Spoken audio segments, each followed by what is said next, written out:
Welcome to Winning at Wealth. I'm your host, John Burdett, and I'm glad to be spending this time with you. I often volunteer at our local college, the University of Charleston, to work with the students majoring in financial planning. They're filled with questions about potential career paths within the industry and what a day in the life of a financial advisor looks like.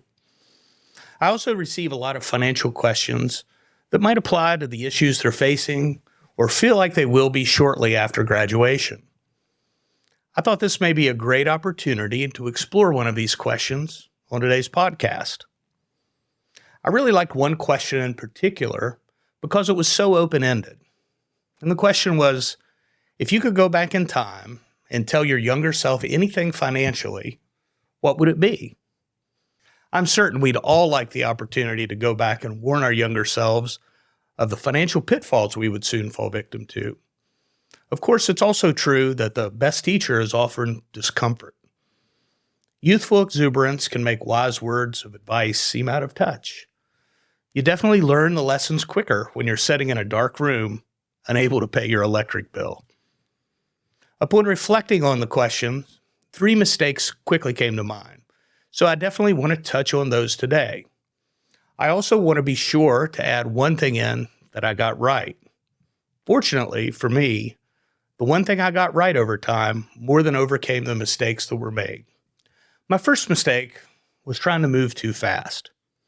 I knew I wanted to be successful, and I wanted it to happen right now. I've always had an entrepreneurial spirit, so naturally I decided to open my own business. This was a retail business with a brick-and-mortar location. Of course, back then, everything was a brick-and-mortar location. The store opened and began to build and grow its customer base, and then I decided what was needed was an additional location. It didn't matter to me that I really didn't have the financial resources to successfully execute my expansion. I did it anyway because 2 stores had to be better than 1. I spent the next 5 years of my youth scrambling to pay suppliers, struggling to stock the shelves, and getting paid little to no money in the process. You would think that when this was all over, including a bankruptcy, that it would have sent me into despair. In reality, it was more of a silent relief. I had no idea where I was going to go from there, but I was quite sure that wherever it was had to be better than where I'd been. I'm still optimistic, and I still want my business endeavors to grow as fast as possible. But before I decide to pursue expansion, I make sure to maximize the potential of every investment that I've already made. My second mistake is one that is quite common. After my business closed and I was trying to find a new direction in my life, we found ourselves relying far too much on credit cards. When we got our first apartment, the first thing we did was take out the old Sears card and purchase a brand new washer and dryer. We got one of those 6-month same as cash deals. How can you go wrong when you don't have to pay any interest? Well, the fine print explains that if you're even 1 day late, an outrageous interest rate will be charged to your account, dating all the way back to the first day of purchase. I'm sure we paid for that washer and dryer 2 or 3 times before they were really ours. Of course, once you get strapped down to your first credit debacle like this, your finances begin to be strained. You have a choice to make. At this point, you can buckle down and take the pain, or you can slide out a new piece of plastic and kick the can down the road. Turns out I'm a really good can kicker. I rationalized this decision by thinking something big was going to be right around the corner, and we could take care of the debt issue then. Thousands and thousands of dollars of debt later, I finally realized that the only way out was a long, hard trudge through the mud. We lost several years of savings and investment potential before we were completely free of credit card debt. We still have credit cards, but we never charge more than can be paid in full at the end of every month. The final mistake I made was not to fully consider the risks I was taking. I guess this is really one of the ingredients of the first 2 mistakes as well. Back in 1999 or 2000, I opened an online brokerage account at the height of the dot-com mania. The best way to describe this episode, for those that are too young to remember, it's like the GameStop saga, except it was nearly every stock in the tech sector.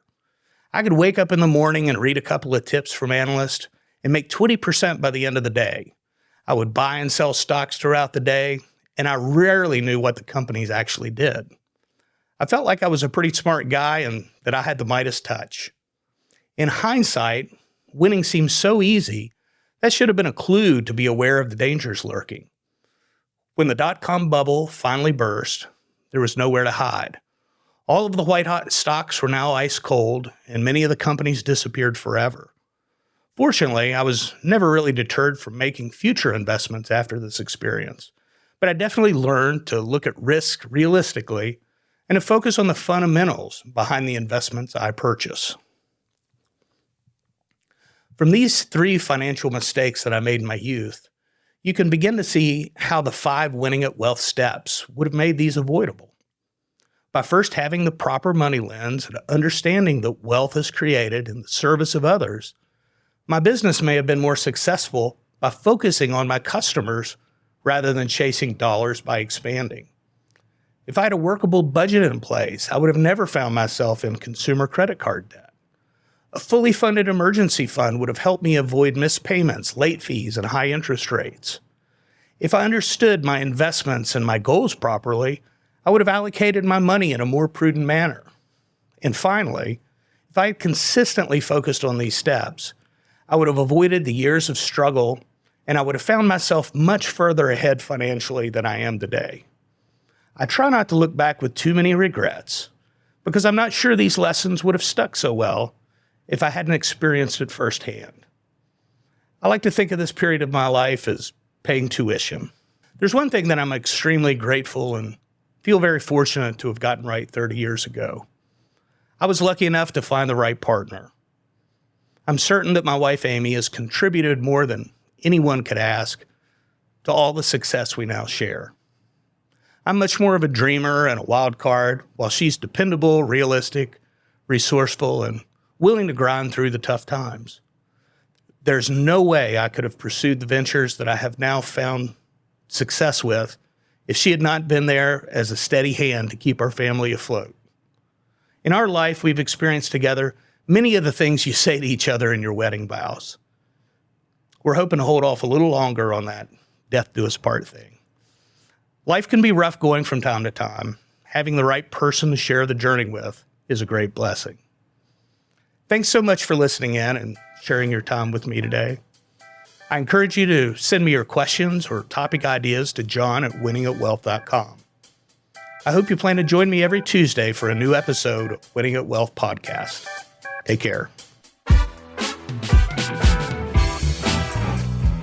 Thanks for listening to the Winning at Wealth podcast today.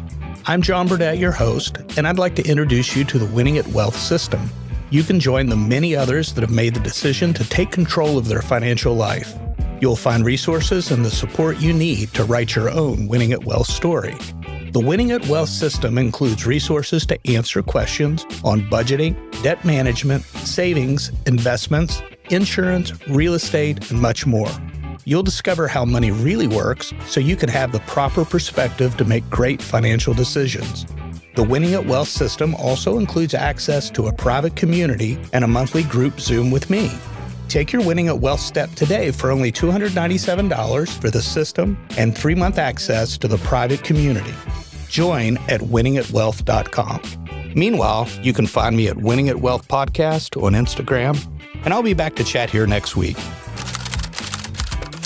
The preceding program is sponsored by 4th Avenue Financial, which is solely responsible for its content. Securities offered through J.W. Cole Financial Member, FINRA, SIPC. Investment advice offered through J.W. Cole Advisors. 4th Avenue Financial, J.W. Cole Financial, and J.W. Cole Advisors are unaffiliated entities. The opinions expressed by John K. Burdett II should not be construed as specific investment, legal, or tax advice. All economic and performance information is historical and not indicative of future results. Investing may involve the risk of loss of principal. Any tax advice on this show is not intended to be used by any person for the purpose of avoiding U.S. federal or state tax penalties that may be imposed on such person, and each listener should seek advice from their tax advisor or legal counsel on topics that arise from the show. John K. Burdett II is not providing legal or tax advice. Nothing should be construed as a solicitation of an offer to buy securities.